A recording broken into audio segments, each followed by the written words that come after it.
होंठ फटना कितनी कॉमन सी बात है ना। आपके भी फटते होंगे, मेरे साथ भी होता है, बाकी लोगों को भी होता है। लेकिन क्या होठों को देखकर आप अपनी डिजीज पता कर सकते हैं? आज मैं यही आपको बताना चाहती हूँ कि आपके जो होठ है ना, वो किस तरीके से हैं, उससे आप अपनी हेल्थ इश्यू का कैसे पता लगाओगे, है ना? छोटा-सा लेकिन बहुत ज़रूरी सा विषय है। आइए एक छोटे से वीडियो में हम इस बात को पूरी तरह समझते हैं और इसके सॉल्यूशंस भी लेंगे, क्योंकि यहाँ पर मैं आपको थेरेपेटिक न्यूट्रिशन के आधार पर हेल्थ इश्यूज़ का सॉल्यूशन बताती हूँ। Welcome to Prina's diet clinic.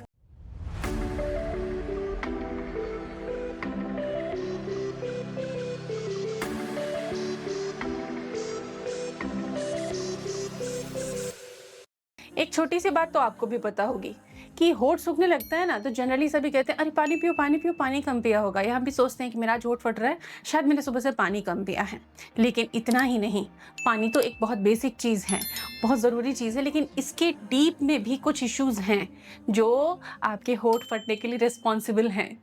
अगर आपके साथ ये प्रॉब्लम बराबर होती है तो आपको इसको समझना होगा। इस छोटे से वीडियो के साथ वीडियो पूरा देखें, चैनल को सब्सक्राइब करें, अदर वीडियोस भी इंजॉय कर सकते हैं। आपके हेल्थ इश्यूज के लिए चैनल पे कई वीडियो हैं। तो आइए हम सबसे पहले समझते हैं कि होठ फटने के कुछ क्लिनिकल रीजन, क्यों फटते हैं होठ।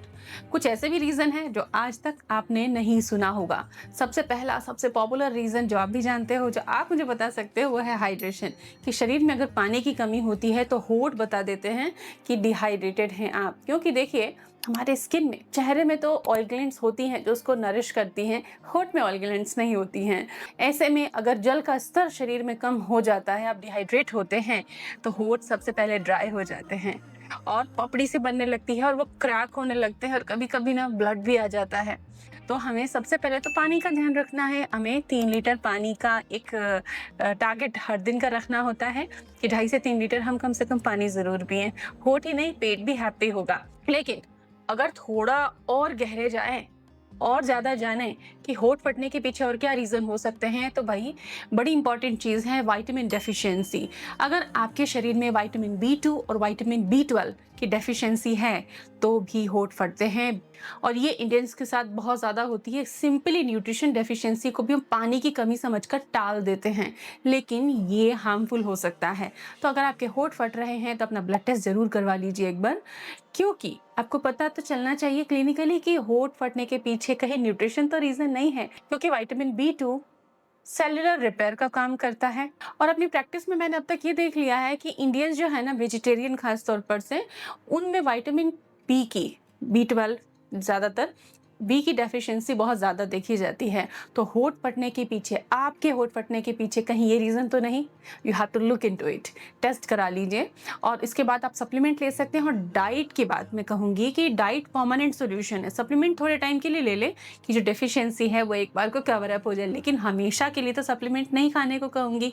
उसके लिए आप क्या कर सकते हैं, साबुत अनाज लीजिए, डेयरी प्रोडक्ट्स लीजिए, हरी पत्तेदार सब्जियों का सेवन कीजिए। लेकिन खाने की गलतियाँ भी आपके बी 12 के लेवल को खराब करती, क्योंकि खाने में से बी 12 एब्जॉर्ब नहीं होता। तो खाना सही कॉम्बिनेशन में खाएं। खाने के आगे पीछे चाय कॉफ़ी मत पीजिए। प्रोटीन सही मात्रा में खाइए। खाने में थोड़ा नींबू का इस्तेमाल कीजिए।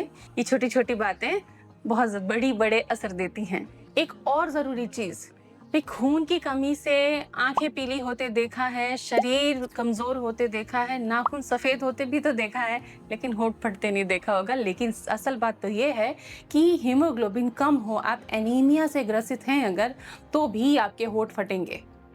इसलिए हीमोग्लोबिन का टेस्ट भी करवा लीजिए। और अगर आपको पता है हाल फिलहाल 1-2 महीने में कराया है, तो ज़रूरी नहीं है कराना तुरंत तुरंत।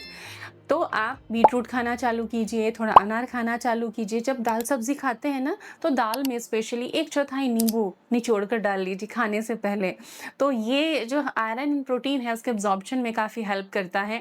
मौसमी का रस, नींबू पानी का सेवन कीजिए। चाय कॉफ़ी ज़्यादा लेते हैं तो उसको कम कीजिए। पहले उसका साइज़ कप का कम कीजिए, फिर चाय को ही हटाइए आइए, फिर अदरक की चाय पर आइए। धीरे-धीरे करते-करते आपके हेल्दी हैबिट शुरू हो जाएँगी और हमारे साथ आप डेफ़िनेटली बहुत कुछ सीख जाएँगे। हमसे जुड़े रहें। कुछ आदतें भी लिप्स को डैमेज करती हैं। जैसे कई लोग होते हैं ना, अनअवेयरली बैठे रहेंगे और अपने लिप्स को दाँतों से कुतरते रहेंगे, खींच रहे हैं। ये आदत खराब है। दूसरी चीज़, बार-बार लिप्स पर ज़ुबान फेरना, इससे भी लिप्स ड्राई होते हैं, ये मत कीजिए। चीप केमिकल वाले लिप बाम्स मत लगाइए। घर का शुद्ध देसी घी अगर है तो वो आप लगा सकते हैं। और बेस्ट क्वालिटी प्रोडक्ट लिप्स पर यूज़ कीजिए, क्योंकि ऑयल ग्लैंड नहीं होती तो मॉइस्चराइज़ करना पड़ता है, ख़ास तौर से सर्दियों में, और जब वेदर ट्रांजिशन होता है उस टाइम पे ज़्यादा ज़रूरत पड़ती है। जिनका सन एक्सपोज़र ज़्यादा होता है ना, उनके भी लिप्स के साथ प्रॉब्लम आती है। तो सन एक्सपोज़र जब होता है तो हाइड्रेशन लिप पे बाम लगाएँ। जैसे फेस पे सनस्क्रीन लगाते हैं, वैसे ही लिप पे अच्छी क्वालिटी का लिप बाम यूज़ कीजिए। एक और बोनस टिप बताऊँ?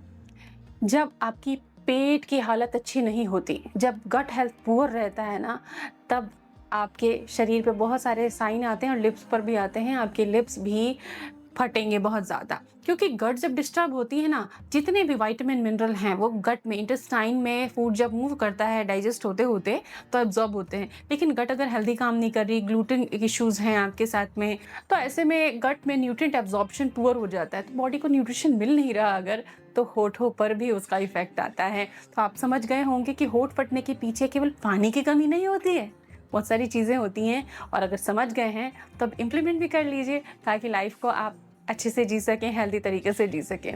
तो ये कुछ ख़ास बातें थी, जिससे हमने समझा कि लिप्स जो हैं, बाहर से ही हैंडल नहीं होते हैं। लिप्स को अगर अच्छा रखना है तो अपनी बॉडी के अंदर की चीज़ों को भी समझना होगा। Hope you understand that. Thanks for watching.